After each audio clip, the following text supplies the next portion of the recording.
स्थान पर शिव भगवान ने काम को जलाया, भस्म किया, उसी स्थान पर नारद जी ने तपस्या की और इतनी हजारों वर्षों तक तपस्या की कि इंद्र को डर लगने लगा। अच्छा, इंद्र को डर बहुत जल्दी लगता है कोई भी तपस्या करे कि कहीं उसका इंद्रासन नहीं छिन जाए। काम को भेजा कि जाओ नारद जी का ध्यान भंग करो, तपस्या भंग करो। काम गया, नारद जी की तपस्या को भंग करने का प्रयास किया, मगर तपस्या को भंग नहीं कर पाया।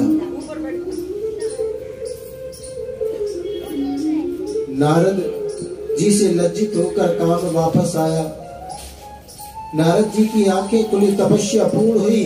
नारद जी को बड़ा अभिमान हुआ कि काम हरा दिया मैंने। अरे महादेव जिससे परास्त हो गए, महादेव को जिसने क्रोध दिला दिया, अरे मुझे तो क्रोध भी नहीं आया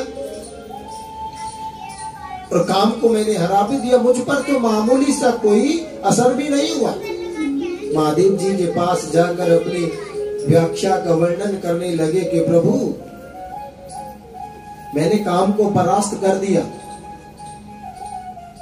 महादेव जी ने कहा कि अच्छी बात है, आपने काम को परास्त कर दिया, मगर इस बात को आप जन जन में ना बताएं और खासकर विष्णु भगवान को इसके बारे में ना बताएं।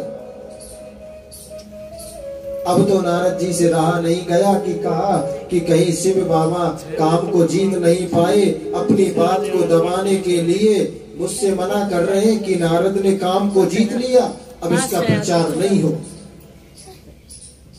अरे मुझे बाबा को क्रोध तो आया था, कामदेव को नष्ट तो कर दिया था, मुझे तो क्रोध भी नहीं आया। भोलेनाथ के मना करने के बाद नारद जी विष्णु भगवान के पास गए। विष्णु भगवान से जाकर कहते हैं कि प्रभु मैंने काम को जीत लिया है। भगवान ने कहा कि बहुत अच्छी बात है, आपने काम को जीत लिया कि आप परम भक्त हैं भगवान के, कोई आपके लिए कोई साधारण बात नहीं है, जीत लिया।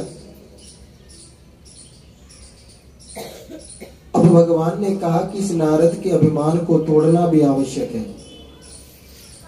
भगवान ने एक नगरी बसाई माया की और वहां पर शील निधि नाम का एक राजा हुआ।